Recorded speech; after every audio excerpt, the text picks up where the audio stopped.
ভারতের নতুন সরকার বাংলাদেশের জনগণের জন্য যে প্রত্যাশা সেই প্রত্যাশাকে মর্যাদা দেবে বলে আশা ব্যক্ত করেছেন আপনাদের মহাসচিব মির্জা ফখরুল ইসলাম আলমগীর। ভারতের আগের ক্ষমতাসীন দলই আবার সরকার গঠন করেছেন। কিছুদিন আগেও যাদের বিরুদ্ধে আপনারা বাংলাদেশে নির্বাচনে হস্তক্ষেপের অভিযোগ তুলেছেন সেই দলের নেতৃত্বে নতুন সরকারের আপনাদের এমন প্রত্যাশার আসলে যৌক্তিকতা জনগণকে যদি একটু বুঝিয়ে বলতেন। 2 মিনিট সময়। ধন্যবাদ আপনাকে। এটাও তো সৌহার্দ্যতা বলতে যা বোঝায়, এটা কূটনীতির ভাষা, রাজনীতির ভাষা। ধরেন ভারতের একটা হস্তক্ষেপ ছিল, এটা তো দৃশ্যমান, প্রতিষ্ঠিত।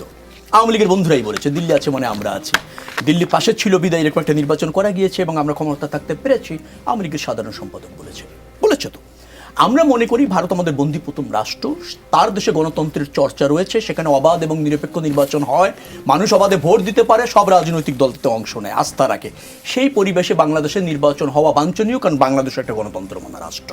সেখানে ভারত তার পারপাস সার্ভ করে এরকম কোনো শক্তিকে ক্ষমতায় রাখার জন্য নগ্ন হস্তক্ষেপ না করে, যেটা অতীতে করেছে, সেটা বাংলাদেশের মানুষের প্রত্যাশা হচ্ছে যে জনরায়ের ভিত্তিতে বাংলাদেশের সরকার হবে, ভারতের সাথে আমাদের দ্বিপাক্ষিক সম্পর্ক হবে সাম্যের ভিত্তিতে, ন্যায্যতার ভিত্তিতে, উভয় রাষ্ট্রের স্বার্থের ভিত্তিতে, উভয় দেশের জনগণের স্বার্থের ভিত্তিতে, যেটা বিএনপি প্রত্যাশা করে, সেটাকে ভারতকে সজাগ করে দেওয়া, অথবা ভারতের রাজনৈতিক ত্রুটি বিচ্যুতি যেগুলি আছে সেটার জন্য এর উপর ভিত্তি করে সংশোধিত হয়, সেটা হলে ভারতও উপকৃত হবে। তার কারণ হচ্ছে ভারতের সাথে বাংলাদেশের জনগণের সম্পর্ক হবে। সেটি না হলে ভারতের সাথে একটা বিশেষ দল আওয়ামী লীগের সম্পর্ক হলে ভারত লাভবান হয় না, সেটা সেই বিষয়ে ভারতকে কনসার্ন করা তারই অংশ।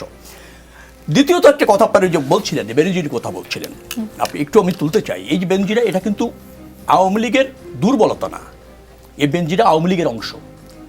বেনজির এবং আজিজ গঙ্গেরা মনে করে অনির্বাচিতভাবে ক্ষমতায় রাখতে বা জনরায় উপেক্ষা করে আওয়ামী লীগকে ক্ষমতায় রাখতে যে ঐতিহাসিক ভূমিকা তারা পালন করেছে, যে দমন নিধন তারা করেছে, তাতে কয়েক হাজার কোটি টাকা লুটপাট করা তারা ডিজার্ভ করে, এটা তারা মনে করে।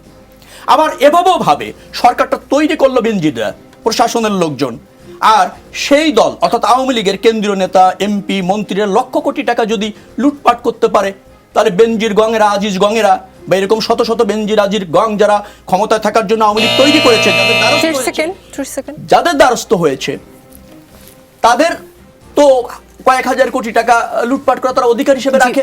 এবং আওয়ামী লীগ দেখেন কতটা এই দুর্বৃত্তদের অন করে যে তাকে দেশের বাইরেও চলে যাওয়ার জন্য আধায় সহযোগিতা করেছে, অর্থাৎ আওয়ামী লীগ এখানে কৃতজ্ঞতা প্রকাশ করেছে।